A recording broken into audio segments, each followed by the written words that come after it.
All right, folks, we're at the San Leandro Farmers Market with Eric here of Castellano and out of Danuba, California. He grows a lot of citrus. He's holding a Valentine Pomelo. Folks, Valentine Pomelo, man, I'm telling you, this thing is out of sight. This is a cross between a Dancy Tangerine, a Blood Orange, and a Pomelo. And most Pomelos are not juicy. They're not dry, but they're just not super juicy. Very intense in flavor, very thick skin. This skin is not as thick as your standard Pomelos that you have right now. And the meat, the flesh, is so juicy, so tasty, and you get the combination of the blood orange. Look at that. The blood orange flavor, the tangerine flavor, and the Pomelo. It's a citrus experience that you don't want to miss. Tell us, when did you start growing these? So we started growing these trees around 3 years ago. We saw the Valentine Pomelo, and it really caught our attention. What's that? So we planted that. We heard it was from a mix of a mandarin, Pomelo, ruby red, or something like that. Yeah, I don't know the Pomelo variety. Yeah, we planted that, and it took about 3 years for them to actually get this size. When they first started producing, they were about this size, not too flavorful, very tart. But after the 3rd year is when that sugar and flavor really started to develop, and then kind of get popular. Now we've got Gold Nugget mandarins, folks. These were developed in the 1950s, released in 1975. Worth the dig. Worth the dig, absolutely. And you can see the gold little nuggets on the outside of the skin. So that's one of the reasons why they called it Gold Nugget. Hey, folks, this is California. There's gold in California, and these are going to be with us for how long, Eric? We got until about March. Till about March, yeah, okay. About March.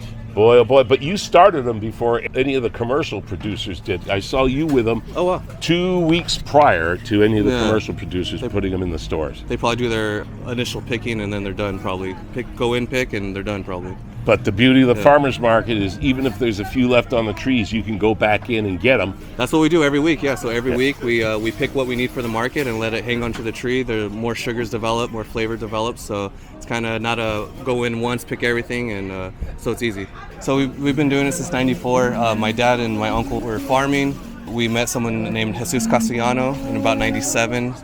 My uncle passed away, so then Jesus helped us continue farming with supplying us his land. He does all the work with farming. Me and my dad handled the farmers market situation, and I actually got hooked into the agriculture myself. At the age of 18, I almost did the Navy, and I said, you know what, there's some magic at the farmer's market that I won't get anywhere else. I had a choice to make, am I going to go stick with the farm and farmer's market, or am I going to do this new life and join the Navy? And I could not leave the magic of the market.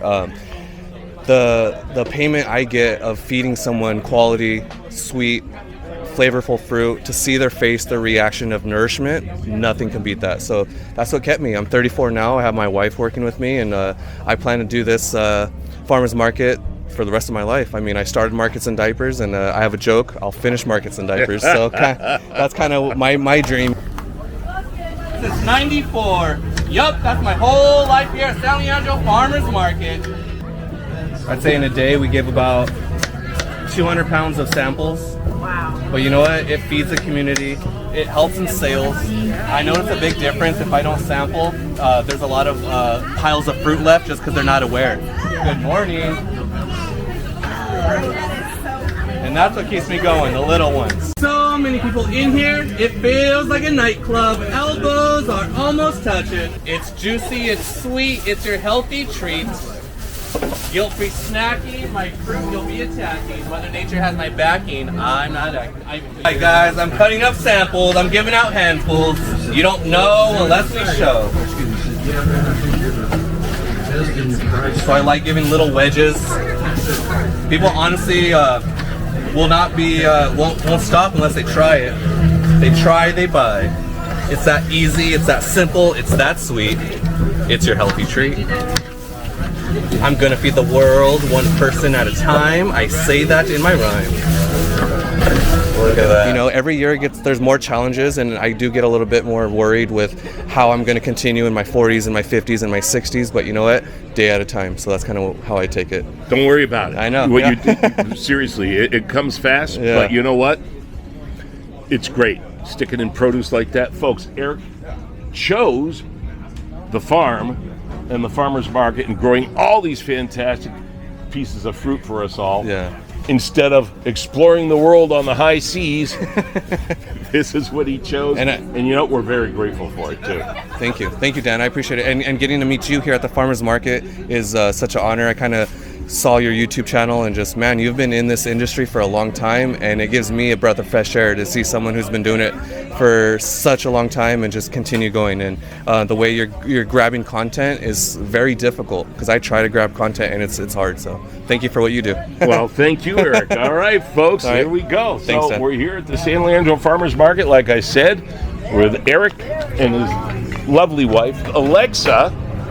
And Alexa, when did you start working the market? When you met Eric, he must have been farming already, obviously. So I started farmers markets with Eric about 10 years ago, but my family also has always been doing farmers markets. So I grew up a farmers market kid as well. It was an easy transition for me. I grew up going with my grandmother down south in LA and also up here in Mountain View on Sunday. So I was already kind of accustomed to the farmers market lifestyle when we started dating. So fantastic. Yeah. What does your family grow? Also fruit. Yep. Okay. Yep. Stone fruit in the summer, Stone fruit in the summer, winter? citrus in the winter, yeah. Oh, that's great. Yeah. Okay.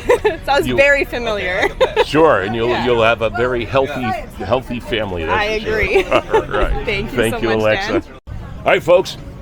Till next time, this is Dan the Produce Man reminding you that it's always best when you get it At the farmer's market. fresh.